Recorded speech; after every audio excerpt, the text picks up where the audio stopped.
Hey guys, welcome to Minikai. Today we're ranking the top 10 best Virginie Efira movies. So if you like this video, please like, comment, and subscribe. Number 1. Sibyl, 2019. Je crois que j'ai besoin que vous m'aidiez. J'ai arraché la place que j'ai sur ce tournage. Je peux pas risquer de tout perdre. C'est impossible. Je suis enceinte de 2 mois, je peux pas le garder. In an attempt to clear her head and find inspiration for her novel, Sibyl begins to reduce her number of patients. However, her life changes drastically when she meets Margot, a struggling young actress caught in a turbulent relationship with her co-star Igor. Margot's life is filled with chaos, and Sibyl, rather than maintaining professional distance, is captivated by her drama. Seeing Margot's experiences as the perfect raw material for her book, Sibyl begins secretly recording their sessions. As Margot's crisis deepens, involving an unplanned pregnancy and the high-pressure environment of the film set on the island of Stromboli, Sibyl finds herself drawn directly into the eye of the storm. Number 2. In Bed with Victoria, 2016. Pas grand-chose. Comment ça, pas grand-chose? Cette fille est complètement folle. On va se séparer, je vais très très mal. Monsieur Mallet? C'est un ancien client que j'ai des... Victoria Spick is a fashionable and intelligent criminal defense lawyer in Paris, whose life is a perfect example of controlled chaos. As a divorced mother of 2 daughters, she faces unrelenting professional pressure, an unreliable babysitter, and complicated. Victoria's world begins to fall apart when she attends a wedding and witnesses a physical altercation between her friend Vincent and his girlfriend. Vincent is then accused of attempted murder, and despite her inner conflict, Victoria agrees to defend him. As the trial approaches, Victoria's home life continues to crumble. In desperation, she hires Sam, a former drug dealer she once defended, as her nanny and legal assistant.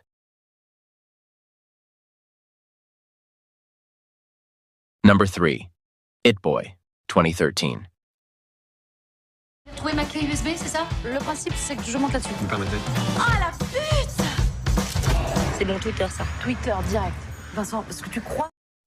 Alice Lantons is an ambitious and impeccably groomed 38-year-old editor at the trendy fashion magazine Rebelle.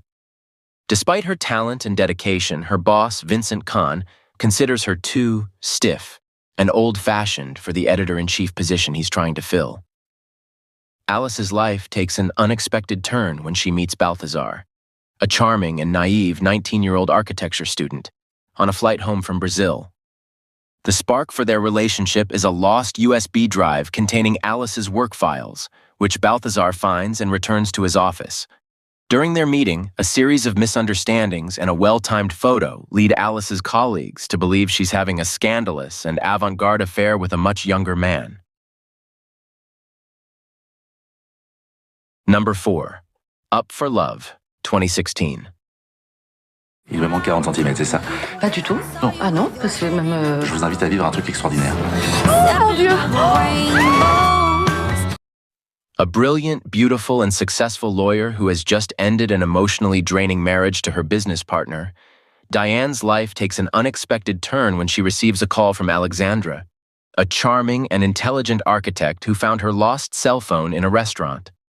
Captivated by his voice and personality during their brief conversation, Diane agrees to meet him on a date.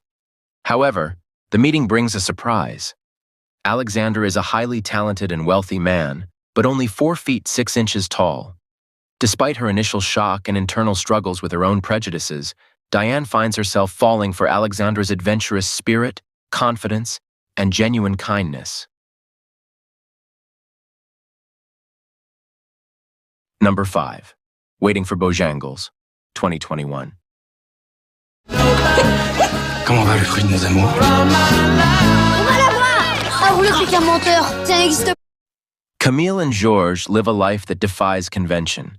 In their palatial Parisian apartment, there are no clocks, no rules, and no room for the mundane. Their life is a whirlwind of lavish parties, cocktails, and laughter. At the heart of their world is their young son, Gary, and an exotic pet bird. This family life is sustained by a single song, Nina Simone's Mr. Bojangles, to which the couple dances with an intensity that seems to shut out the outside world. However, as the story progresses, the fantasy begins to erode. Camille's idiosyncratic nature and refusal to conform to societal norms are revealed to be symptoms of a worsening mental illness. Georges, driven by unconditional and perhaps indulgent love. Number 6. Just the Two of Us, 2023. Et l'amour? Pardon, excusez-moi. Pourquoi tu m'as raccroché au nez? J'étais en cours. Tu rentres à quelle heure? 17h, pourquoi? However, once the couple moves from Blanche's supportive family to a secluded home, the perfect facade begins to crack.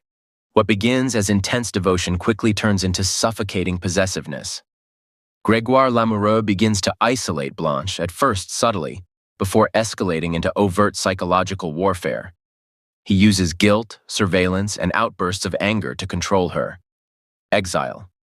The physical displacement serves as a metaphor for Blanche's emotional estrangement from her former life. Two personalities. Grégoire gives a chilling performance as a man who swings between a loving husband and a dangerous predator. Blanche must overcome the shame and confusion of her situation to reclaim her identity.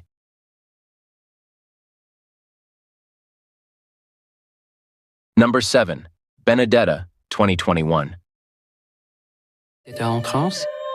Ou bien Dieu nous a envoyé une folle qui débite des sottises pour servir ses desseins? Set in the late 17th century, Benedetta, a young woman, joins a convent in Pescia, Tuscany, as a child. As she grows older, Benedetta begins experiencing vivid and disturbing religious and emotional visions of Jesus Christ that leave deep scars on her body. When the convent's leadership, led by the pragmatic Abbess Suor Felicita, questions the authenticity of these miracles, a poor young woman named Bartolomea seeks refuge within the convent's stone walls. Benedetta is assigned to care for her, and a complex and emotional bond quickly forms between them. Their relationship soon goes beyond spiritual friendship to develop into a deeply emotional and hidden romantic love affair. Number 8. Other People's Children, 2022.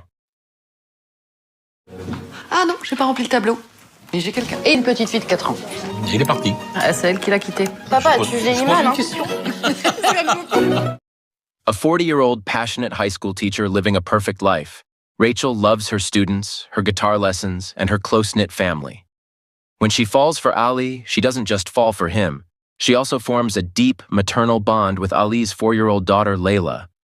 As Rachel becomes central to Layla's daily routine, picking her up from school, putting her to bed, and caring for her when she's sick, she begins to grapple with the uncertainty of her place. She is the other woman, in a triangle involving Ali's ex-wife, Alice. Because she has no biological children of her own, Rachel's time is ticking, and she finds herself caught between the bliss of her current borrowed family and the painful realization that if her relationship with Ali ends,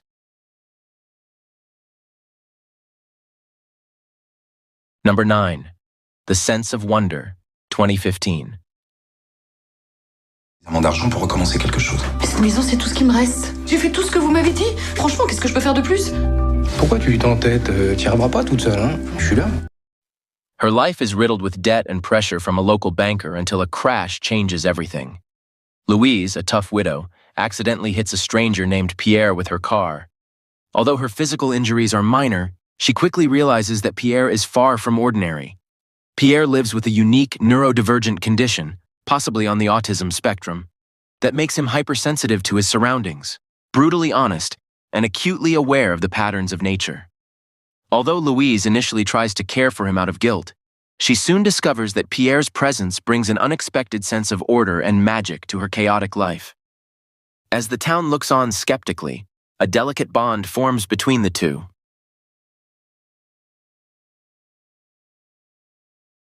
Number 10. An Impossible Love, 2018. Ça aurait été différent. Celle où l'on se dit. Votre fils Philippe et moi avons un bébé de 6 mois. Oui, je sais. Et je voudrais pouvoir lui donner des nouvelles de sa fille. Their brief but emotionally charged romance results in the birth of a daughter, Chantal. However, Philippe's deeply rooted classist attitudes prevent him from marrying Rachel, whom he considers socially inferior. Rachel's unwavering devotion as she raises Chantal as a single mother while constantly fighting Philippe for the legal right to give the child his last name. As Chantal grows from a child to a young woman, the impossible nature of the title shifts. It no longer refers simply to the doomed romance between the parents, but also to the damaging influence Philippe has on his daughter. His manipulative behavior and shocking betrayal of trust ultimately destroy the bond between mother and daughter.